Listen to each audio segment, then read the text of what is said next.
Сайн мэцэн залуучуудаа хайтек хийх байна. Энэ удаагийн видеогоор гейминг маус сонгох туслая. За тэгэхээр хамгийн ихэнд анхаарах зүйл маань маусны сенсор буюу үзүүлэлт. Үзүүлэлт нь өөрөө маусийн чадлыг илэрхийлэх болно, тийм ээ. Тэгэхээр бид нэр маусаа аль болох өндөр үзүүлэлттэй авахыг сонирхож байгаа. Хамгийн доод босхыг бол барагцаагаар 25,000 DPI-г өрсөлдөөн тоглоомд ашиглахыг ер нь зөвлөдөг. Тэр нь бол жишээлбэл Pixart-ийн PAW 3395 болон түүнээс дээш эсвэл Logitech-ийн Hero сенсорууд байх боломжтой гэсэн үг. DPI буюу dots per inch нь өөрөө маус маань тодорхой зайд хэдэн одоо цэг буюу одоо ийм зураас татж чадж байна гэдгийг бол харуулах чадaltaй.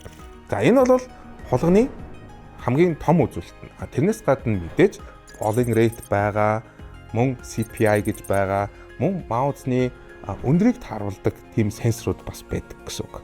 Би 800 DPI дээр тоглолт юм аа. Өндөр DPI маус надад хэрэггүй гэх юм бол өндөр наривчлалтай DPI-тай хулгана нь өөрөө 800 DPI дээр илүү наривчлалтай хэвээрээ байж чадна. Тэгэхээр жишээлбэл EC 2C, EC 3C гэдэг маус маань Superlight-аас муу гэдэг нь харагдана гэсэн үг. Дараагийн чухал зүйл бол барилт. Барилтаас хамаарат маусны хэлбэрийг олох боломжтой. Ерөнхийдөө маус барилтын 3 төрөл байдаг.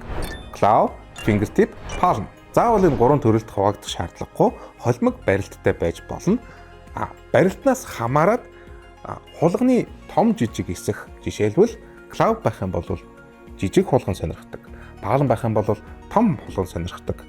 Мөн таны гарны хэмжээнээс хамаарат таны барилт чинь өөр байж болно. Барилтын хувьд fingertip болон claw grip дээр хамгийн тохиромжтой маус нь symmetrical буюу баруун тал нь зүүн талтайгаа тэнцүү ийм болгонуудыг symmetrical маус гэдэг. Хамгийн том төлөөлөгчийн хувьд гэх юм бол Logitech Superlight. Харин Palm буюу алгаараа барьдаг маусны хувьд гэх юм бол хамгийн том төлөөлөгчдийн нэг болохоор Logitech Superlight Dex мөн Razer Defender series нь байдаг. Мэдээж бусад брэндүүд нь адилхан хэлбэр гаргахыг хүсэж байгаа. Гэхдээ өөр ингэсэн хэлбэрүүд нь онцлогтой байдаг. Жишээлбэл Attack Shark X3 энэ өөрөө бол Superlight-ийн клон боловч хэмжээг нь харах юм бол бага зэрэг жижиг гэсэн. Өөрийн гар тохирсон хэлбэртэй маусыг олж чадахгүй эргэлзэж байгаа бол та Elo Shapes, Arting сайтуудын маусны 3D модулуудыг хооронд нь харьцуулах боломжтой. Гэхдээ хамгийн үр дүнтэй арга нь өөрөө барьж үзэх байдаг. Манай дэлгүүр дээр зочлоод сонголтоо хийгээрэй. Тантай зөв хайтек хийх юм байна. Баярлалаа.